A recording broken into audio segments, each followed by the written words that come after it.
आज की नशिस्त में मैं पंजाब में काफ़ी लंबे अरसे तक तबाही और बर्बादी फैलाने वाली शख्सियत का जिक्र करूंगा। तारीख से बंदे बैरागी कहती है। ये आखिरी 10वें गुरु गोबिंद सिंह ने औरंगजेब आलमगीर के इंतकाल हो जाने के बाद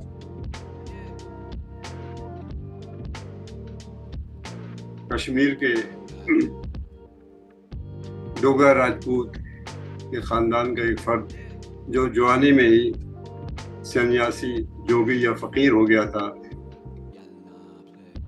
जिसे बैरागी कहते हैं, बैरागी कहलाता था। बंदा बैरागी लक्ष्मण दास इसका नाम था। गुरु गोबिंद सिंह की मुलाकात इससे महाराष्ट्र के इलाके में हुई।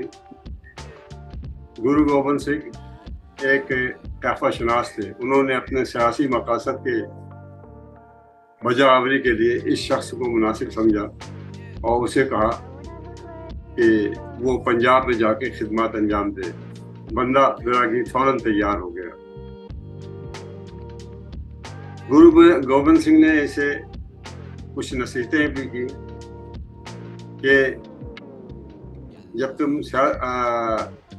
पंजाब में पहुंच जाओ तो एक तो तुम हमेशा जती रहना या सन्यासी या जोगी रहना। दूसरा, झूठ कभी ना बोलना। और तीसरा ये कि अपना कोई और मजहब तख्लीक न करना सिखिज्म के अलावा। गुरुद्वारों में कभी भी मसन लगाकर या टेक लगा के न बैठना और सिखों के साथ भाइयों जैसा सलूक करना। उस जमाने का पंजाब फौजी लिहाज से बहुत अबतर हालत में था, लिहाजा अमन अमान की हालत भी यही थी।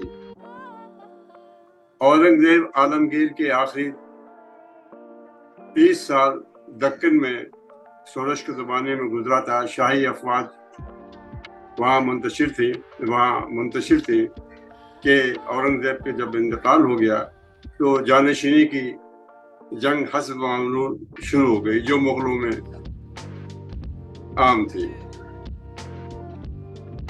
तो बंदा बैरागी ने हिमालय के बाहर शवालक की पहाड़ियों को अपना फौजी मरकज बनाया और इसके जरिए वो पंजाब में हमला करने लगा।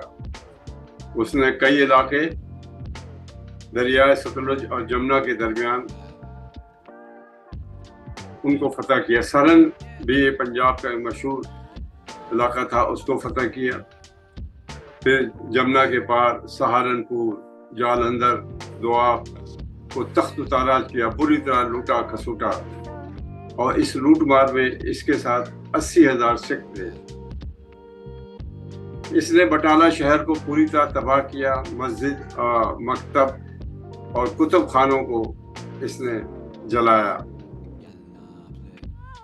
रफ्ता रफ्ता यह लाहौर के पसगरदाई में पहुंच गया और वहां तबाही फैलाने लगा। उस वक्त जो गवर्नर था लाहौर का, वो एक बेअमल इंसान था, सुस्त इंसान था। लिहाजा लाहौर के बाशिंदों ने, ख्वाह हिंदू थे ख्वाह मुसलमान, उन्होंने खुद एक फौज तश्कील दी। इसका नाम हैदरी फौज रखा, जिसमें मुर्तज़ा खान, मीर मुर्तज़ा खान और बिहारी मल, राजा बिहारी मल जैसे हिंदू भी शामिल थे। तो ये बंदा बैरागी के जत्थों का मुकाबला करने लगे। ऐसे ही एक मुकाबले में इस नौ तश्कील रजाकार फौज के जो थे राजा बिहारी मल और मीर मुर्तज़ा खान शहीद हो गए। लेकिन उनकी शहादत से ये बंदा बैरागी को इस फौज से ये तासुर मिल गया कि फिर उसने लाहौर शहर पे हमला नहीं किया। वो डर गया कि लोग मुसल्लह हैं। शाह आलम बहादुर शाह अव्वल जब इक़्तिदार पे आए तो उन्होंने पंजाब में एक नया जर्नल भेजा,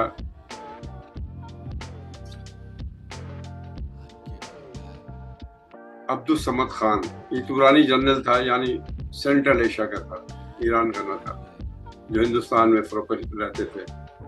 भेजा और पंजाब का नाज़िम बना के भेजा। उसने 1 माह तक मुसलसल बंदा बैरागी का पीछा करता है, भगाता हुआ, शिकस्त देता हुआ, आखिरकार बंदा बैरागी छुप कर जम्मू के पहाड़ी इलाकों में चला गया है। और इस 1 माह के दौरान मुगल फौज ने थानेसर, करनाल और शाहबाद वगैरह को दोबारा अपने कब्जे में ले लिया। पंजाब में शाह आलम अव्वल इतने मकबूल थे कि भेर वाला दरवाज़ा का नाम बदल कर शाह आलमी दरवाज़ा रख दिया गया, जो आज तक इसका नाम ये कायम है। शाह आलम बहादुर शाह अव्वल ये आखिरी मुगल बादशाह थे जिनको पंजाब आना नसीब हुआ। इसके बाद फिर मुगल बादशाह को दोबारा पंजाब आना न हुआ। शाह आलम की वफात फिर मुगल रवायात में औलाद के दरमियान झगड़े का बायस बना, और ये झगड़ा सिखों के लिए नेमत था। ये खाना जंगी उनके लिए नेमत साबित हुई। आखिर में शाह आलम का कोई बेटा तख्त को कायम न रख सका और उसका भतीजा तख्त पे बैठा, और उसने बंदा बैरागी के खिलाफ एक्शन लिया। गुरदासपुर के करीब एक किले में बंदा बैरागी को घेर लिया गया और सख्ती से नाकाबंदी की गई कि कोई अनाज दाना, कोई पानी, कोई सप्लाई मदद न मिल सके बंदा बैरागी को। और 8 माह की कोशिश के बाद बंदे बैरागी को जिंदा उसके साथियों समेत गिरफ्तार कर लिया गया। 200 से ज़ायद उसके साथियों को तो वहीं कत्ल कर दिया गया। बाकी बंदा और उसके ख़ानदान को और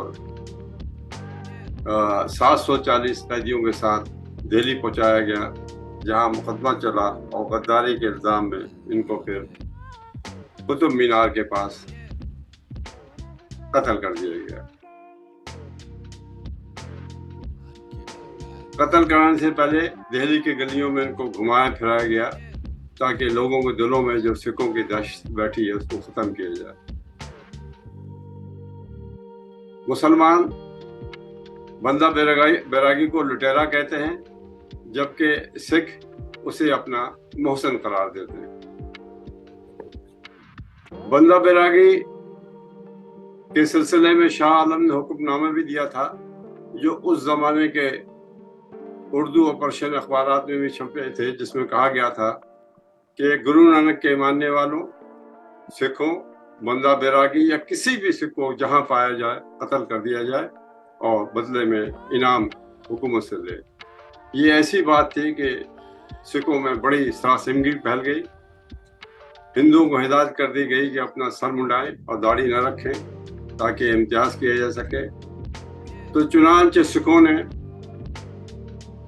बैक डोर चले गए और उन्होंने दाढ़ी मोछे मिला के हत्ता कि अपनी इबादत भी तर्क कर दी।